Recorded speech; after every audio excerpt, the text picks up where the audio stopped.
الحمد لله رب العالمين والعاقبة للمتقين والصلاة والسلام على سيد الأنبياء والمرسلين وعلى آله وأصحابه ومن تبعهم بإحسان إلى يوم الدين. اللهم صل على روح محمد في الأرواح وصل على جسد محمد في الأجساد وصل على قبر محمد في القبور. رب اشرح لي صدري ويسر لي أمري واحلل عقدة من لساني يفقهوا قولي.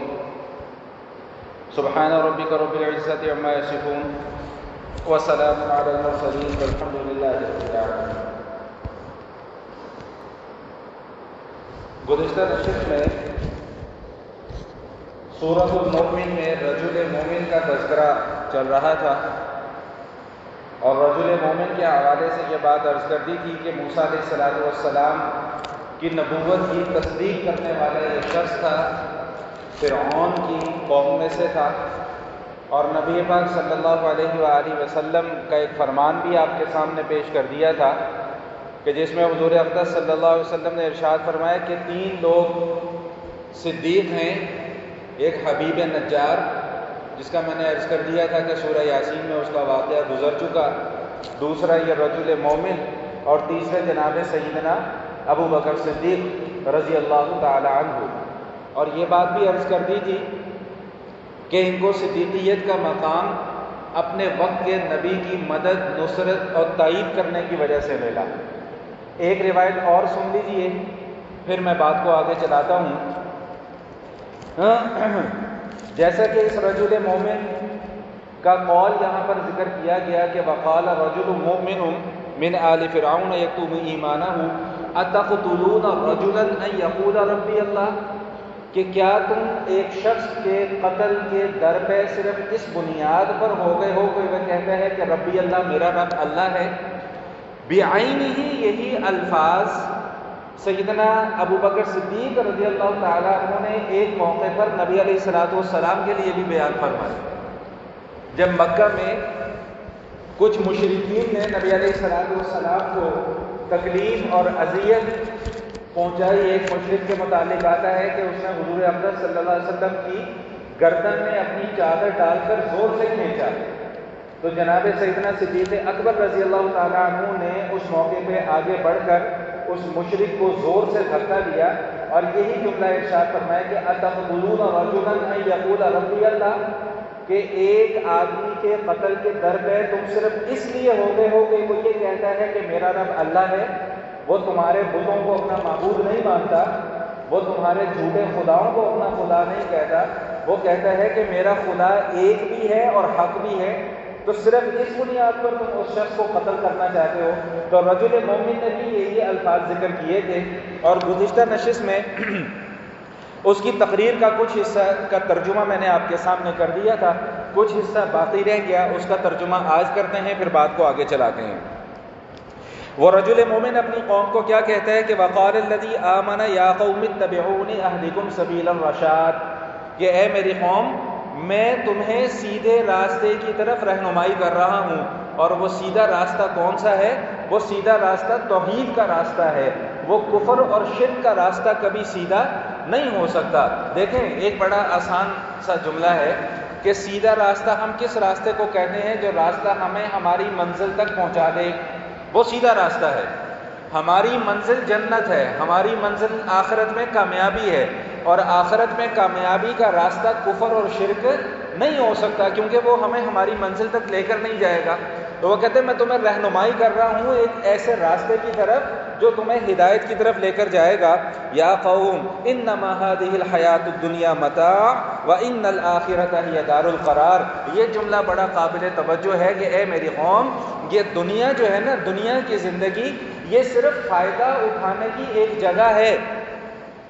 وَإِنَّ الْآخِرَةَ هِيَ دَارُ الْقَرَارِ، اور ہمیشہ ہمیشہ رہنے کی جگہ آخرت ہے، یہ دنیا نہیں ہے. اگر یہ ایک بات ہماری سمجھ میں آ جائے تو ہماری زندگیاں بدل جائیں. کہ دنیا میں ہم یہاں پر ہمیشہ ہمیشہ رہنے کے لیے نہیں آئے ہیں، یہ ایک گزرگاہ ہے، یہ ایک راستہ ہے، بس یہاں سے ہم نے گزرنا ہے اور آگے چلے جانا ہے. ہمیشہ تو یہاں پر کسی نے نہ جو پہلے آئے وہ ہمیشہ رہے، نہ ہم نے رہنا ہے، نہ ہمارے بعد والوں نے رہنا ہے۔ تو اس نے کتنے خوبصورت الفاظ میں یہ بات سمجھانے کی کوشش کی کہ یا قوم انما هذه الحیات الدنیا متاع، بھائی دنیا جو ہے یہ صرف ایک نفع اٹھانے کی جگہ ہے، یہاں پہ کھاؤ پیو رہو اپنی زندگی گزارو، لیکن اگر یہ تصور رکھتے ہو کہ ہم پیدا بھی یہیں پر ہوئے ہیں اور ہم نے رہنا بھی یہیں پر ہے، تو یہ تمہاری غلط فہمی ہے۔ وَإِنَّ الْآخِرَةَ هِيَ دَارُ الْقَرَارِ، ہمیشہ ہمیشہ رہنے کی جگہ آخرت ہے۔ اب ہمیشہ ہمیشہ جو رہنے کی جگہ آخرت ہے، وہاں کے فیصلے یہاں کے اعمال کی بنیاد پر ہوں گے۔ یہاں پر اعمال درست تو وہاں پر فیصلہ تمہارے حق میں، یہاں پر اعمال غلط تو وہاں کا فیصلہ تمہارے خلاف چلا جائے گا۔ پھر آگے وہ کیا کہتے ہیں، من عمل سیئۃ فلا یجزى الا مثلها ومن عمل صالحا من ذکر او انثى وهو مؤمن فاولئک يدخلون الجنۃ یرزقون فیہا بغیر حساب۔ یہ وہ عقیدہ ہے جو میں اکثر آپ کے سامنے بیان کرتا رہتا ہوں۔ ترجمے کا خلاصہ سماعت فرما لیجئے، من عمل سیئۃ فلا یجزى الا مثلها، یہ اللہ کی رحمت ہے کہ انسان اگر کوئی گناہ کرتا ہے تو آخرت میں اس کو اس کے گناہ کے مقدار ہی بدلہ دیا جائے گا، اور اگر یہاں پر توبہ کر لی تو وہ بھی معاف، اگر توبہ نہیں کی تو جتنا گناہ ہے اتنی سزا ملے گی، سمجھیے گا اس بات کو۔ لیکن برخلاف ومن عمل صالحا من ذکر او انثى وهو مؤمن، کہ مرد ہو یا عورت ہو، ایمان کی حالت میں انہوں نے جو نیک کام کیے ہوں گے، جو اچھے کام کیے ہوں گے ایمان کی حالت میں، تو فَأُولَئِكَ يَدْخُلُونَ الْجَنَّةَ، اللہ ان کو جنت کے اندر داخل کریں گے، يُرْزَقُونَ فِيهَا بِغَيْرِ حساب، بغیر حساب کے ان کو رزق دیا جائے گا۔ یعنی یہ اللہ تعالیٰ کی رحمت ہے کہ نیکی پر اجر کئی گنا زیادہ ہے، لیکن گناہ پر اتنی ہی سزا ہے جتنا گناہ کیا ہوگا۔ بات سمجھ میں آ رہی ہے نہیں آ رہی ہے؟ اور دوسری اہم ترین بات جو ہمیشہ آپ کے سامنے عرض کی ہے پہلے بھی، کہ نیک اعمال صرف وہی قابل قبول ہیں جو ایمان کی حالت میں کیے ہوں، ایمان کے بغیر کوئی بھی نیک عمل قابل قبول نہیں ہے۔ نیک اعمال ایمان کی حالت میں جو کیے گئے ہوں گے ان کی دنیا میں بھی جزا ہے اور آخرت میں بھی جزا ہے، اور جو بغیر ایمان کے نیک اعمال کیے جاتے ہیں ان کی جزا اللہ اس دنیا میں دے دیتے ہیں، لیکن آخرت میں ان لوگوں کے لیے کچھ نہیں ہے۔ دوبارہ اپنا عقیدہ مضبوط کر لیں کہ آخرت میں کامیابی کا مدار ایمان پر ہے، ایمان پر ہے۔ سب مل کر پڑھیں لا الہ الا اللہ محمد الرسول اللہ، اس کلمے کی بنیاد پر آخرت میں جا کر کامیابی ملے گی۔ اس کلمے پر ایمان ہوگا تو آخرت اچھی ہے، کلمے پر ایمان نہیں ہوگا تو آخرت برباد ہے۔ تو یہ ابھی اس کی تقریر چل رہی ہے۔ اب آگے وہ کیا کہتے ہیں، یا قوم ما لی ادعوکم الی النجات وتدعوننی الی النار، اے میری قوم تم لوگوں کی عقل ماری گئی ہے، میں تمہیں نجات کی طرف بلا رہا ہوں، تم آگ کی طرف بلا رہے ہو۔ میں تمہیں کہہ رہا ہوں کہ آگ سے بچ جاؤ، تم کہتے ہو کہ نہیں آگ میں داخل ہو جاؤ، تو تمہاری عقل ماری گئی ہے، تمہاری مت ماری گئی ہے۔ پھر وہ کیا کہتا ہے، تدعوننی لاکفر باللہ واشرک بہ ما لیس لی بہ علم، تم لوگ مجھے اللہ کے ساتھ کفر کرنے کی طرف بلاتے ہو، اللہ کے ساتھ شرک کرنے کی طرف بلاتے ہو، اور یہ کفر اور شرک بھی جو ہو رہا ہے بغیر کسی دلیل کے ہو رہا ہے۔ بھائی اگر ہم سے کوئی پوچھے کہ تمہارے پاس ایمان کی کیا دلیل ہے، ہم کہتے ہیں ہمارے پاس ایمان کی دلیل ہے لا الہ الا اللہ محمد الرسول اللہ۔ تمہارے پاس کفر کی کیا دلیل ہے، تمہارے پاس شرک کی کیا دلیل ہے؟ دلیل کوئی نہیں ہے، صرف ڈھگوسلے ہیں۔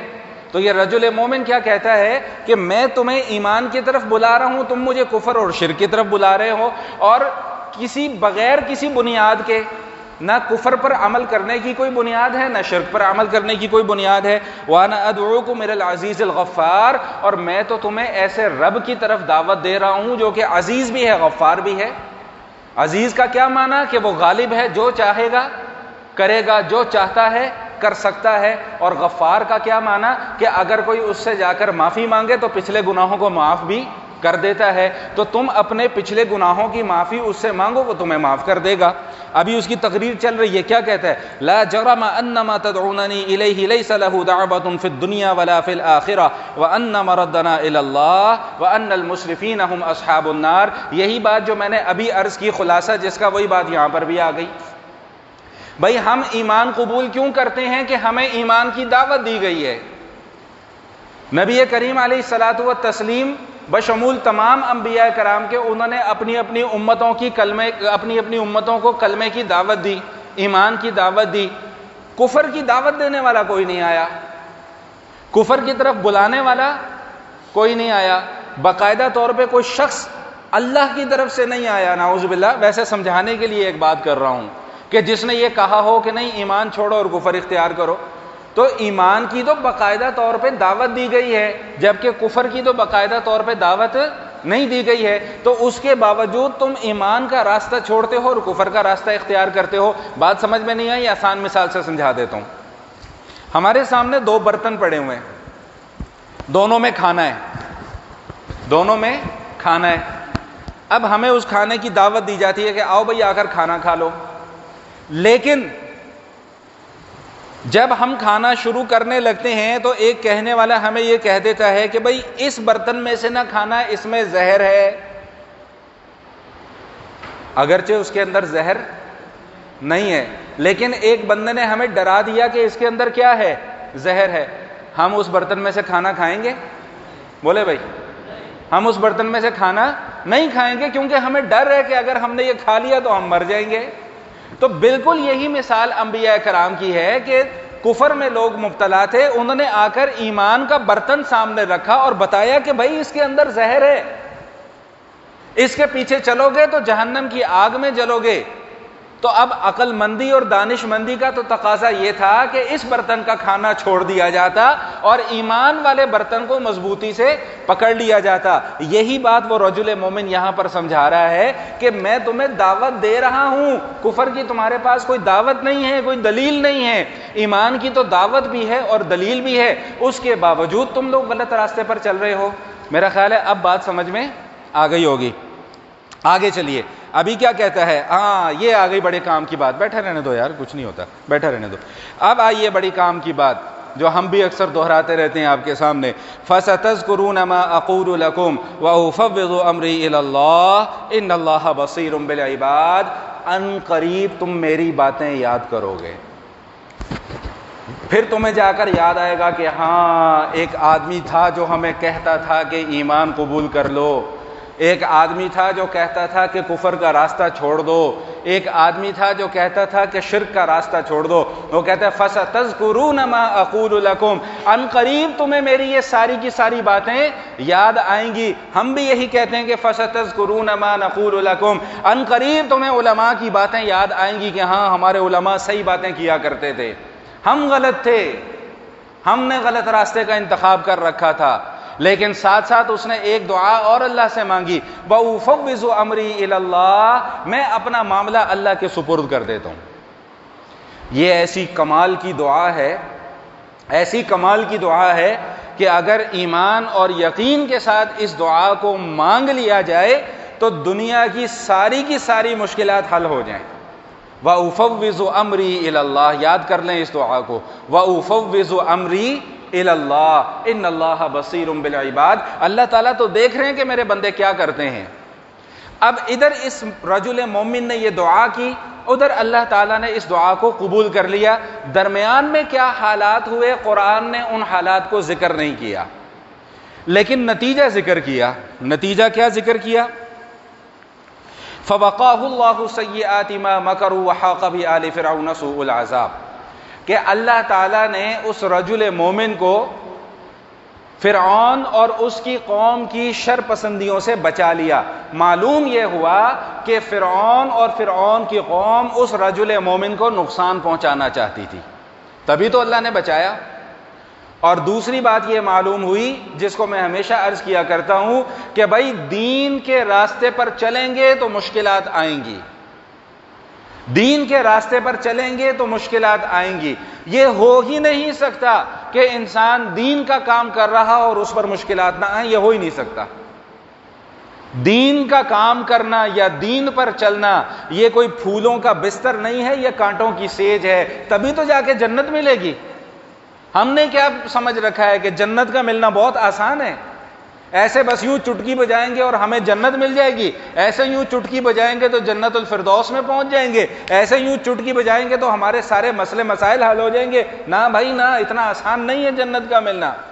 یہ دیکھیے آپ کے سامنے ہے کہ وہ رجل مومن ہے، اکیلا ہے، پورے معاشرے کے خلاف اٹھ کر کھڑا ہو گیا۔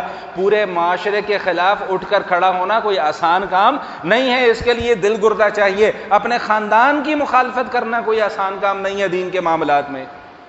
بہت سارے ہم میں سے دوست احباب ایسے ہیں کہ جو صرف رسم و رواج کی پابندی اس لیے کرتے ہیں کہ جی نہیں کریں گے تو خاندان میں ناک کٹ جائے گی، نہیں کریں گے تو رشتہ دار کیا کہیں گے، نہیں کریں گے تو میرے بہن بھائی کیا کہیں گے، نہیں کریں گے تو میرے سسرال والے کیا کہیں گے، میرے میکے والے کیا کہیں گے، لہٰذا ہمیں چاہتے ہوئے یا نہ چاہتے ہوئے ان رسم و رواج کی پابندی کرنی پڑتی ہے۔ یہ تو صرف رسم و رواج کی بات ہے، یہاں تو ایک بندہ کا پورے کے پورے کفر سے ٹکرا گیا ہے، پوری کی پوری سپر پاور سے ٹکرا گیا ہے۔ ایک فرد واحد معلوم یہ ہوا کہ جذبہ ایمانی یہاں پر موجود ہو تو پھر انسان مخلوق میں سے کسی سے ڈرتا نہیں ہے۔ اسے پتا تھا کہ اگر میں اٹھ کر کھڑا ہوں گا تو میری مخالفت ہوگی، اسے پتا تھا کہ اگر میں ان سے ٹکرا گیا تو یہ مجھے نقصان پہنچائیں گے، لیکن اس نے اپنا مشن نہیں چھوڑا۔ ہاں، مشن پورا کرنے کے ساتھ ساتھ اللہ سے دعا ضرور کرتا رہا کہ اللہ میری حفاظت فرما، اور اللہ نے اس کی حفاظت کا انتظام کر بھی دیا۔ یہاں تک یہ رجل مومن کی جو تقریر تھی، جس کا کچھ حصہ میں نے گزشتہ نشست میں اور کچھ حصہ میں نے آج کی نشست میں آپ کے سامنے پیش کیا۔ اس کے بعد اللہ تعالیٰ رجل مومن کا تو انعام ذکر کر دیا کہ اس کو اللہ نے بچا لیا اور آخرت میں بھی اس کا معاملہ اچھا ہو جائے گا، لیکن جو فرعون اور فرعون کی قوم تھی، جو دنیا میں ان کے ساتھ ہوا وہ تو ہوا، اور عالم برزخ اور آخرت میں ان کے ساتھ کیا ہوگا اللہ نے اس کا ایک چھوٹا سا نقشہ کھینچا ہے۔ اس بات کو توجہ سے سماعت فرما لیں، پھر بات کو آگے لے کر چلتے ہیں۔ النار یعرضون علیہا غدوا وعشیا ویوم تقوم الساعۃ ادخلوا آل فرعون اشد العذاب۔ دیکھیں، میں نے پہلے بھی آپ کو بتایا تھا کہ دنیا کی زندگی ختم ہو جانے کے بعد اور قیامت سے پہلے اس درمیان کا جو وقفہ ہے اس کو عالم برزخ کہا جاتا ہے۔ کیا کہا جاتا ہے؟ برزخ۔ برزخ کہتے ہیں آڑ کو یا نہ نظر آنے والی چیز کو، تو عالم برزخ ہمیں نظر نہیں آتا، اسی لیے اس کو عالم برزخ کہا جاتا ہے، ہم سے چھپا ہوا ہے۔ اب عالم برزخ کا جو معاملہ ہے وہ یہ معاملہ ہے کہ جتنے بھی انسان اس دنیا میں آئے، جتنے انسان اس دنیا میں ہیں، جتنے انسان اس دنیا میں آئیں گے، مرنے کے بعد ان کی روحوں کو عالم برزخ میں منتقل کر دیا جاتا ہے۔ توجہ سے سنیے گا، بات بہت قیمتی ہے، فائدہ ہو جائے گا۔ مرنے کے بعد ان کی روحوں کو عالم برزخ میں منتقل کر دیا جاتا ہے۔ اب وہاں پر دو ٹھکانے ہیں، ایک ٹھکانہ ہے علیین، ایک ٹھکانہ ہے سجین۔ علیین ٹھکانہ ہے نیک روحوں کا، اہل ایمان کا، متقین کا، نیک کام کرنے والوں کا، اور سجین ٹھکانہ ہے بد روحوں کا۔ بد روحوں سے مراد جو کفر پر مر گئے، جو شرک پر مر گئے، جو گناہ کرتے ہوئے مر گئے اور توبہ بھی نہیں کی، ساری زندگی گناہ کرتے رہے، توبہ بھی نہیں کی، ان کا ٹھکانہ کہاں ہے؟ سجین۔ جنت اور دوزخ میں داخلہ قیامت کے بعد ہوگا، حساب کتاب کے بعد ہوگا، لیکن جو علیین ہے نیک لوگوں کا ٹھکانہ، یہ جنت تو نہیں ہے لیکن جنت کی نعمتیں یہاں پر میسر آتی ہیں، عذاب نہیں ہوتا، سکون ہے، ٹھنڈی ہوائیں چلتی ہیں، جنت کی ہوائیں چلتی ہیں، جنت کی خوشبوئیں آتی ہیں، جنت کی نعمتوں کا روزانہ دیدار کرایا جاتا ہے۔ جبکہ سجین جو ہے یہ قید خانہ ہے، یہاں پر سزا بھی ملتی ہے، یہاں پر آنے والی سزا دکھائی بھی جاتی ہے کہ تمہیں آنے والے وقت میں اس جہنم کے اندر جانا ہے، تو یہ جو فرعون اور فرعون کے نقش قدم پر چلنے والے لوگ تھے، ان کے متعلق آیا کہ النار یعرضون علیہا غدوا وعشیا، کہ جہنم کی آگ صبح شام انہیں دکھائی جاتی ہے۔ حدیث میں آتا ہے کہ فرعون اور آل فرعون کی روحیں جو ہیں اللہ تعالیٰ نے انہیں سیاہ پرندوں کے پیٹوں میں رکھا ہوا ہے، سیاہ رنگ کے کالے رنگ کے پرندے ہیں، ان کے پیٹ میں ان کی روحیں ہیں، اور روزانہ ان کو صبح کے وقت میں بھی اور شام کے وقت میں بھی جہنم دکھائی جاتی ہے، جہنم کا عذاب دکھایا جاتا ہے کہ آنے والے وقت میں تمہارا ٹھکانہ یہ ہوگا۔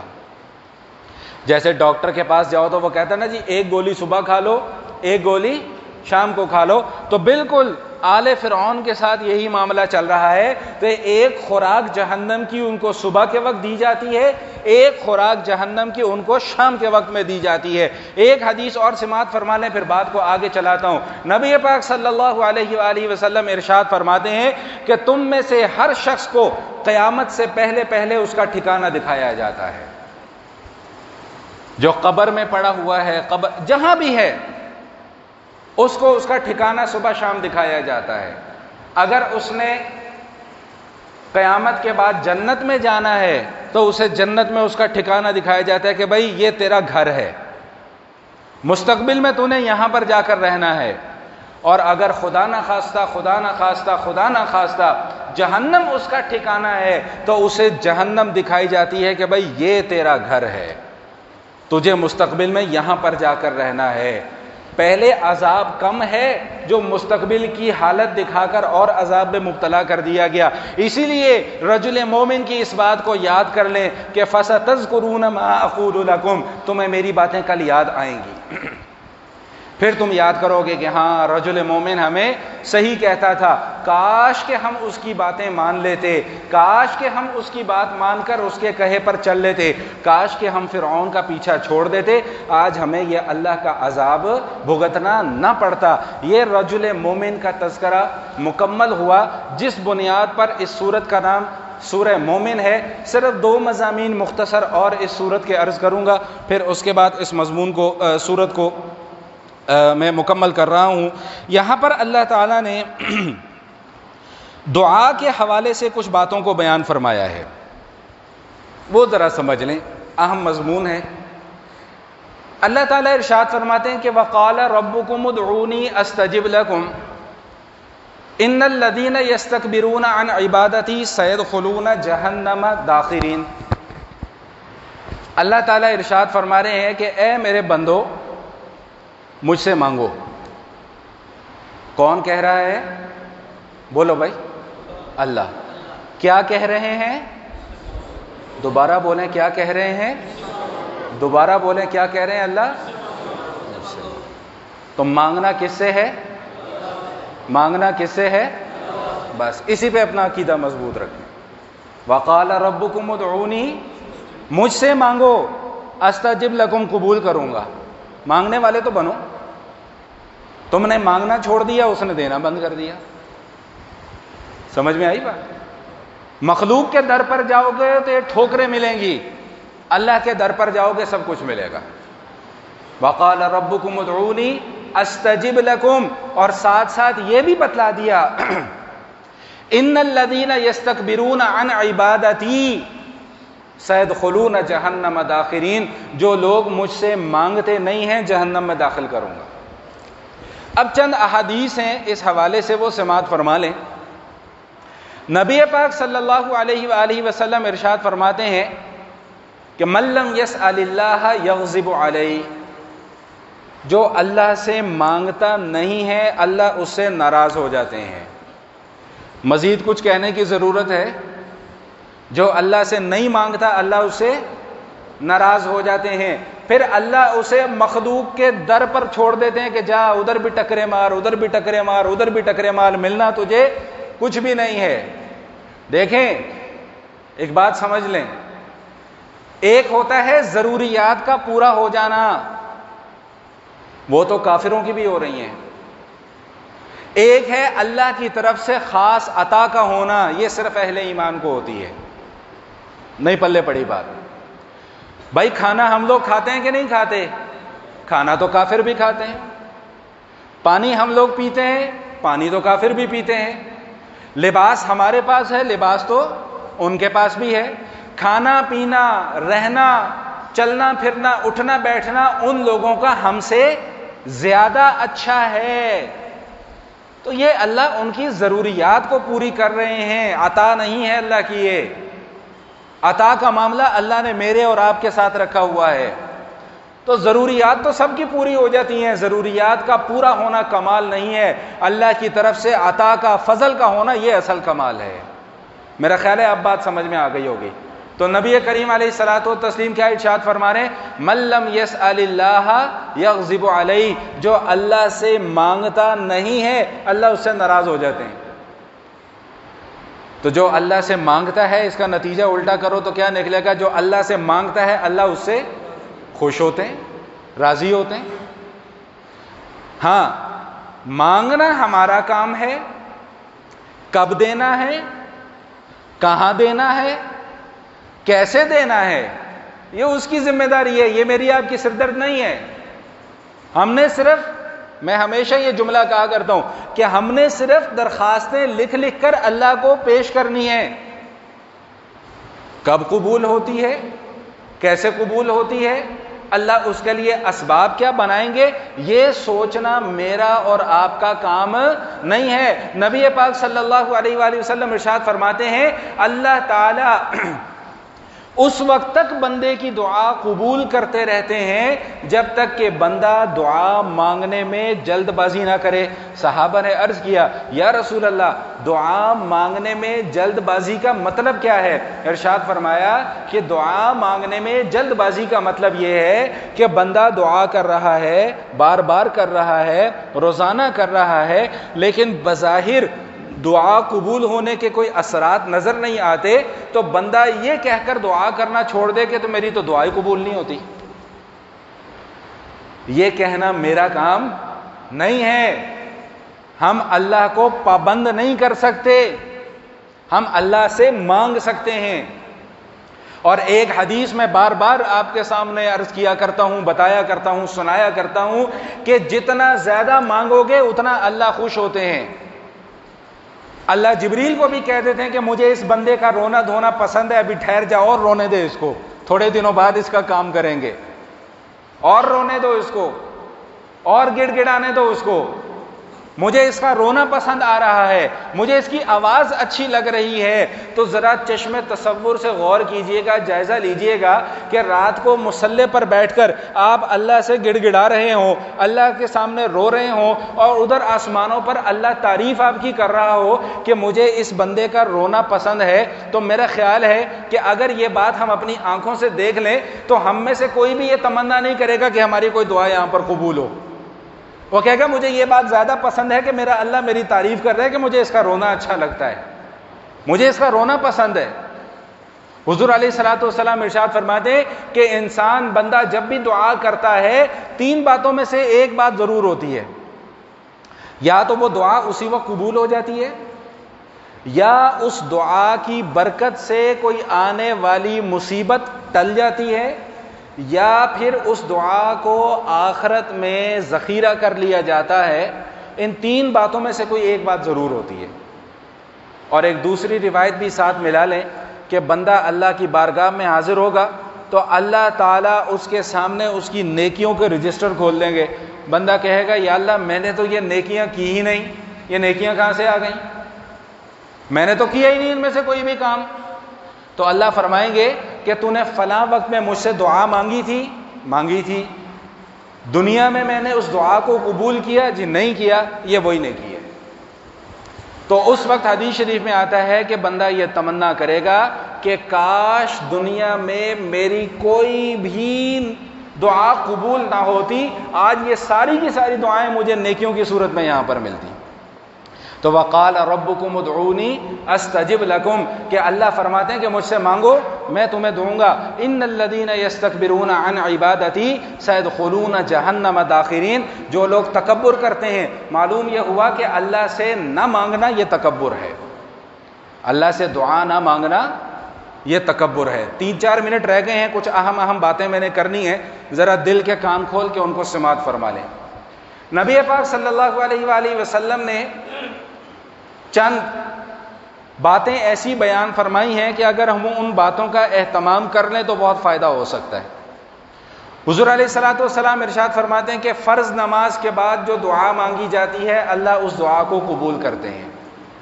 فرض نماز کے بعد جو دعا مانگی جاتی ہے اللہ اس دعا کو قبول کرتے ہیں۔ فرمایا جب کسی مریض کے پاس جاؤ اس کی تیمارداری کرنے کے لیے تو اس سے دعا کی درخواست کیا کرو، کیونکہ وہ جو بیمار آدمی ہے وہ اس وقت گناہوں سے بچا ہوا ہے، تکلیف میں ہے، پریشانی میں ہے، اور تکلیف اور پریشانی میں جو دعا کرے گا اللہ اس دعا کو قبول فرمائیں گے۔ بات سمجھ میں آ گئی؟ تیسرا بڑا امپورٹنٹ پوائنٹ، وعدہ کریں کہ آج سے اس کے اوپر عمل کریں گے انشاءاللہ۔ وہ کیا؟ جو آپ کے سامنے موجود نہیں ہے اس کے لیے دعا کریں۔ نہیں سمجھ میں آئے؟ جو آپ کے سامنے موجود نہیں ہے اس کے لیے دعا کریں۔ اللہ کے نبی نے فرمایا ہے کہ سب سے جلدی یہ دعا قبول ہوتی ہے۔ کیوں؟ اس دعا کے اندر ریاکاری کوئی نہیں ہے، دکھلاوا کوئی نہیں ہے۔ اچھا، مجھے ایک مزے کی بات یاد آ گئی۔ ہمارے ہاں مصیبت یہ ہے کہ جب تک کسی کا نام لے کے دعا نہ کرو اگلا سمجھتا ہے کہ میرے لیے دعا ہی نہیں ہوئی، ناراض ہو جاتے ہیں لوگ۔ اب دیکھو میں ایک مثال آپ کو دیتا ہوں۔ میں عربی میں ایک دعا مانگتا ہوں جو اللہ کے نبی نے، اللہم اشفی مرضانا و مرض المسلمین۔ اس کا ترجمہ کیا ہے؟ یا اللہ تمام مسلمانوں میں جو بیمار ہیں ان کو شفا عطا فرما۔ تو بھائی جو تمہارا مریض ہے وہ مسلمان نہیں ہے؟ بولو بھائی۔ وہ جی مولوی صاحب نے آج ہمارا نام لے کے دعا نہیں کروائی، اور بھائی کروا تو دی ہے، اور کسی کا، اور اب پوری لسٹ بنا کے رکھیں کہ جی فلاں فلاں فلاں فلاں فلاں کے لیے یہ دعا فلاں، اور بھائی وہ تو شام ہو جائے گی دعائیں نہیں ختم ہوں گی۔ نہیں سمجھ؟ اللہم اغفر لی وللمؤمنین والمؤمنات والمسلمین والمسلمات، یا اللہ مجھے بھی معاف فرما دے، تمام مسلمان اور مومن مردوں اور مومن عورتوں اور مسلمان عورتوں کو بھی معاف فرما دے۔ او جی آج ہمارے چاچا فوت ہو گیا، قاری صاحب نے چاچے کا نام لے کے دعا نہیں کرائی، لا حول ولا قوت الا باللہ، اور کیسے دعا کرائیں بھائی؟ تو یہ ریاکاری ہے، یہ دکھلاوا ہے کہ کوئی سامنے بیٹھا ہو تو اس کا نام لے کے، اور اکثر مولویوں نے یہ ٹرینڈ بنایا بھی ہوا ہے۔ میں ان کی بات نہیں کرتا، میں تو اپنی بات کر رہا ہوں کہ کم از کم میرے اندر یہ جراثیم نہیں ہے۔ بھائی دعا کرنی ہے، سب کے لیے کرنی ہے۔ جب تمام اہل ایمان کی مغفرت کے لیے دعا کر لی تو اس میں میرے ملنے جلنے والے بھی آ گئے، آپ کے ملنے جلنے والے بھی آ گئے، کیونکہ وہ بھی مومن ہیں، ہم بھی مومن ہیں۔ بات سمجھ میں آئی؟ اس لیے یہ توقع نہ رکھیں کسی سے بھی کہ جب تک میرا نام لے کر دعا نہیں ہوگی تب تک وہ دعا ہی نہیں ہے۔ یا اللہ تمام مسلمانوں کی مغفرت فرما دے، بولو نا بھائی آمین۔ سب کے لیے دعا ہو گئی، اس میں جو موجود ہیں ان کے لیے بھی ہو گئی، جو گزر گئے ان کے لیے بھی ہو گئی، جو آنے والے ہیں ان کے لیے بھی ہو گئی۔ تو کسی کا نام لے کر دعا کرنا یہ کوئی ضروری امر نہیں ہے، ٹھیک ہے؟ تو آئندہ اگر کسی کا نام نہ لیا جائے تو وہ ناراض نہ ہو۔ الحمدللہ دعا سب کے لیے ہوتی ہے، دعا دل سے ہوتی ہے، زبان سے تو الفاظ کہے جاتے ہیں صرف۔ تو نبی پاک صلی اللہ علیہ وسلم کیا فرما رہے ہیں؟ سب سے جلدی دعا کون سی قبول ہوتی ہے؟ وہ دعا قبول ہوتی ہے جو غائب کے لیے کی جائے۔ اچھا بھائی ایک امپورٹنٹ مسئلہ ہے، اگر اجازت دیں تو عرض کر دوں، نہیں تو اگلے جمعے بیان کر دوں۔ جی 2-3 منٹ 4 منٹ اوپر ہو جائیں گے، لیکن پہلے ایک بات توجہ سے سن لیں، جب تک بات پوری سمجھ میں نہ آ جائے اس سے پہلے فتویٰ نہیں ٹھوکنا۔ میرے پہ فتویٰ کوئی نہ ٹھوکے، میں بتا رہا ہوں، میں وہ چیز بتانے لگا ہوں جو نبی پاک صلی اللہ تعالی علیہ وآلہ وسلم کی تعلیمات میں سے ہیں، اس لیے دل کے کان کھول کر ظرف بڑا کر کے اس بات کو سماعت فرمائیں۔